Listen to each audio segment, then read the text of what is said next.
Toujours recueillir des fruits mûrs tombés au sol. Ne jamais secouer ou frapper les fruits des arbres car ils seront probablement immatures et ont une faible teneur en huile. Il est préférable de traiter ces fruits dès que possible et ne jamais les laisser pendant plus d'une semaine après la collecte. Réduisez-les en pâte dès que possible à la main ou laissez les animaux manger les pulpes. Ne pas utiliser les noix de karité germées. Vous pouvez savoir que les noix de karité ont germé lorsque vous verrez une racine blanche sortant des noix. Ces noix ne doivent jamais être utilisées et doivent être écartées. Ne pas utiliser les noix de karité pourries.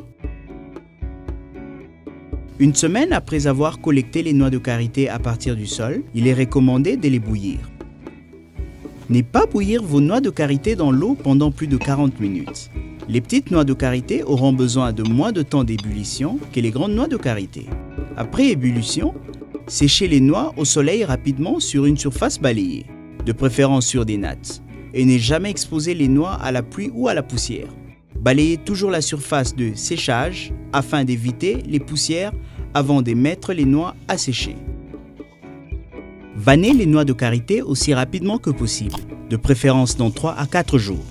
Retirez toutes les mauvaises noix de karité et les impuretés. Les mauvaises noix de karité ont des grains noirs ou germés. Ne jamais mélanger vos grains décortiqués des noix de karité avec du sable, de bâtons ou des pierres ou d'autres impuretés. Continuez à sécher au soleil vos noix de karité sur des surfaces propres et continuez à enlever toutes les mauvaises noix. Vous devez tester si les noix sont sèches en les serrant avec les doigts. Moins de 7% d'humidité pour vos noix de karité est idéal. Les noix molles sont trop humides à stocker. Il faut stocker seulement les noix dures. Stockez uniquement les noix de karité sèches dans les sacs de jute sur le sol, dans un endroit sec et aéré. Ne jamais les stocker dans du plastique, dans des sacs d'engrais ou des sacs en polypropylène, car cela retient l'humidité et les noix de karité vont pourrir.